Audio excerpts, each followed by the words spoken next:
بسم اللہ الرحمن الرحیم۔ صاحب صدر پاکستان ڈیموکریٹک موومنٹ کے اکابرین، آج کے اس پروقار عظیم الشان جلسے میں بیٹھے ہوئے مختلف سیاسی پارٹیوں سے تعلق رکھنے والے کارکنان، اس سے پہلے کہ میں اپنے تقریر کا آغاز کروں، میں مبارکباد دیتا ہوں آج کے جلسے کے منتظمین کو، پاکستان مسلم لیگ اور پی ڈی ایم میں شامل تمام وہ جماعتیں جن کے جھنڈے آج اس پنڈال میں لہرا رہے ہیں۔ اس پنڈال میں موجود تمام دوستوں اور ساتھیوں کو میرا سلام۔ گجرانوالہ، کراچی، کوئٹہ، ملتان اور آج لاہور کے اس جلسہ، جن جلسوں کو یہاں کے حکمران جلسیوں کا نام دیتے تھے، جن جلسوں کو انہوں نے ہر ٹی وی ٹاک شو میں جلسیوں کا نام دیا ہے، مولانا صاحب کی اجازت سے میرے خیال میں میں بھی ان کو جلسے نہیں کہتا، ان کو میں ان غیر جمہوری قوتوں کا، ان آمروں کی پیداواروں کا، وہ قوتیں جنہوں نے 70 سالوں سے اس ملک کے آئین کو اپنی گھر کی لونڈی سمجھا ہوا ہے، ان قوتوں نے جنہوں نے اس ملک پر 70 سالوں سے جو ہے سنگینوں سے حکمرانی کی ہے، میں ان جلسوں کو جو ہے ان کا جنازہ نماز سمجھتا ہوں۔ یہ ان کی جنازہ نماز ہے، اور آج کے اس جلسے کے آخر میں مولانا صاحب ان آمروں کا اور ان قوتوں کا جنہوں نے 70 سالوں سے ہمارا اور آپ کا استحصال کیا ہے، انشاءاللہ جلسے کے آخرت میں اس کی جنازہ نماز بھی پڑھا لیں گے۔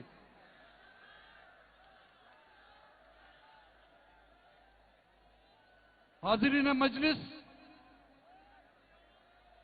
ہم بلوچستان سے جو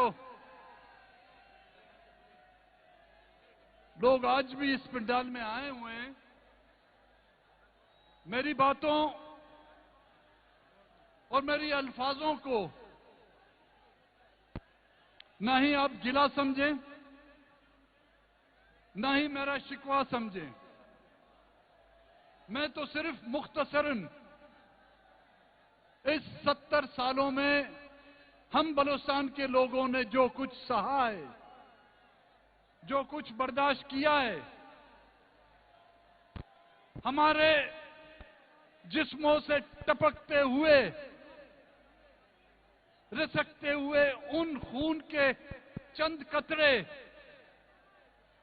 آپ کی خدمت میں رکھوں گا، اور پھر یہ فیصلہ آپ کریں کہ بلوچستان میں جو آج شورش شروع ہے، کیا اس کے قصوروار ہم ہیں یا کوئی اور ہے؟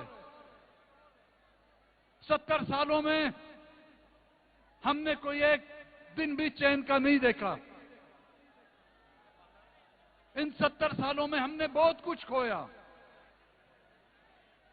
ہمارے گاؤں اجاڑ دیے گئے، ہمارے بچے ہم سے چھین لیے گئے، بہنوں کی سروں سے جو ہے ان کے دوپٹے چھین لیے گئے، ہمارے ماؤں کے آنکھوں کے سامنے سے ان کے نوجوان بچوں کا قتل عام کیا گیا، لیکن پھر بھی ہم نے جمہوریت کا علم بلند رکھا۔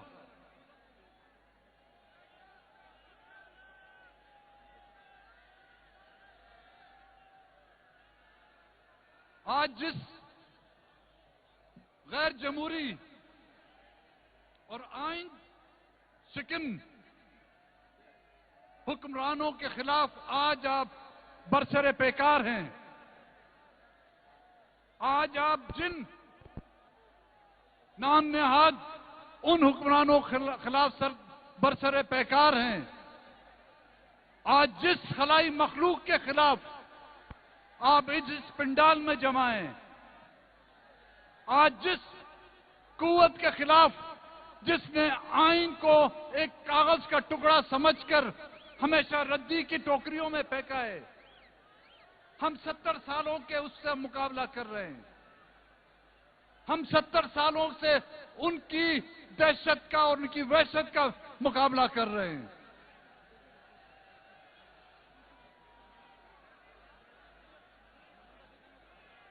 ان کے ان غیر انسانی فیصلوں کا، ان کے ان غیر اخلاقی فیصلوں کا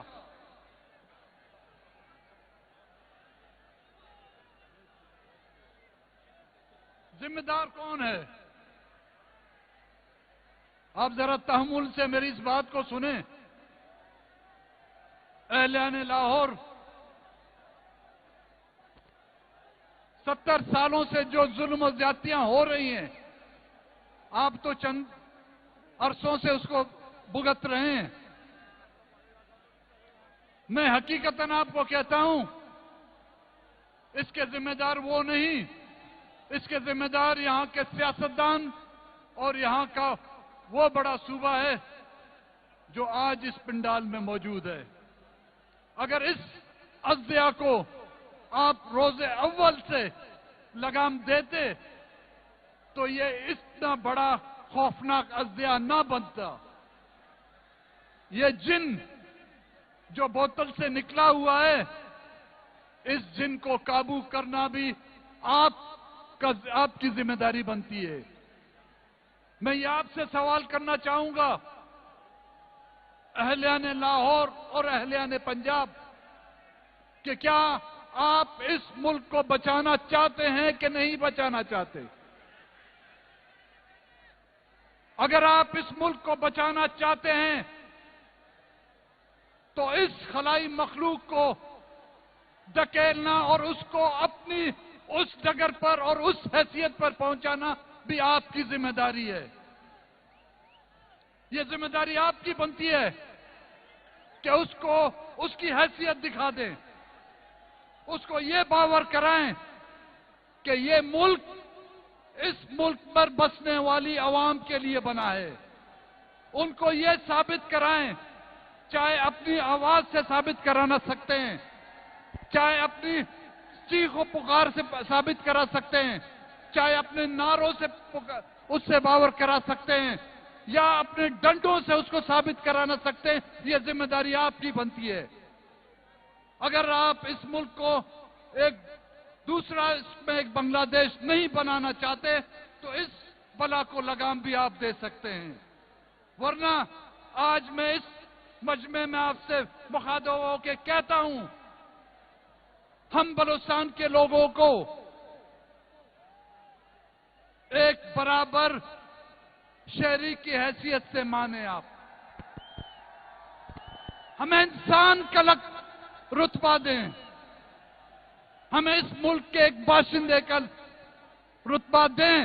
جہاں تک آپ چاہیں گے ہم آپ کے ساتھ چلنے کے لیے تیار ہیں، لیکن ہم بحیثیت ایک غلام ایک دن کے لیے بھی چلنے کے لیے تیار نہیں۔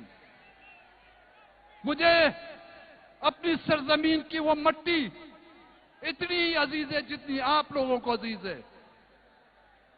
آپ لوگوں کو خداوند تعالیٰ نے 5 دریا دیے ہیں، آپ لوگوں کو مبارک ہو۔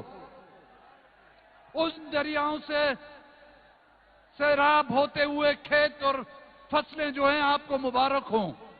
ہمیں ان سے کچھ نہیں چاہیے، خدا کی قسم کھا کر کہتا ہوں، مجھے ان میں سے ایک چٹان گندم بھی نہیں چاہیے، لیکن میرے لیے میری سرزمین پر وہ سوکھی مٹی جو ہے نا، میرے لیے قابل احترام ہے۔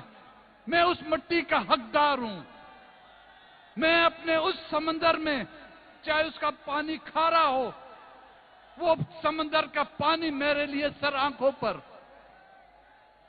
میں نہ آپ کے دریاؤں کا طلبگار ہوں اور نہ ہی یہ چاہوں گا کہ میری سمندر کے اوپر مٹی اور سرزمین میں پائی جانے والی معدنیات کا حقدار بلوچستان میں رہنے والا سب سے پہلے اس کا حقدار ہے. 5 ملٹری آپریشن ہم پر ہوئے ہیں. ان 5 ملٹری آپریشنوں میں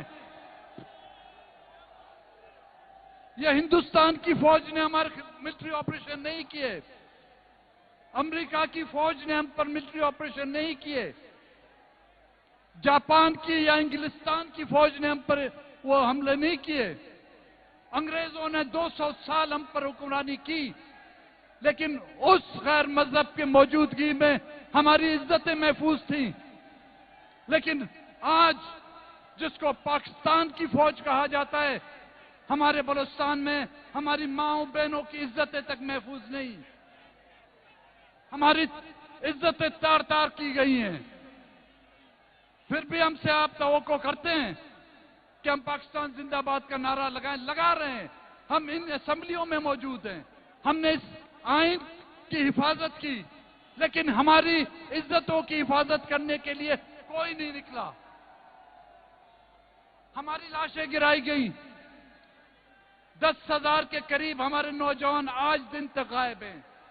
ان کی مائیں بہنیں بلوچستان کی سڑکوں پر در پدر کی ٹھوکریں کھا رہی ہیں، لیکن ان کے سر پر ہاتھ رکھنے والا کوئی نہیں.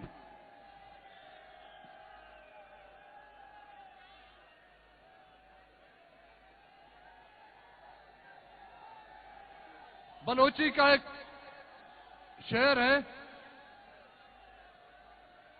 بے شک تو بکش ظلم بکاں آس وجاں مدار سرا حق گشاں چپ نہ باں چپ نہ باں.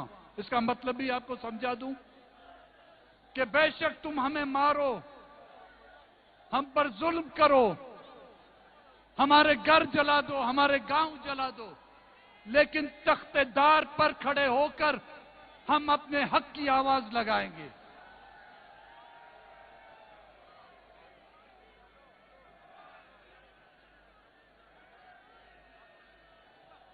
کوئٹے کے جلسے میں محترمہ بی بی مریم نواز صاحب آئی تھی. وہ خود آپ کو وہ بتائیں گی کہ وہاں پر جو بچیاں آئی تھی کس طرح رو رو کر انہوں نے اپنے پیاروں کی بازیابیوں کے لیے گزارشیں درخواستیں کی.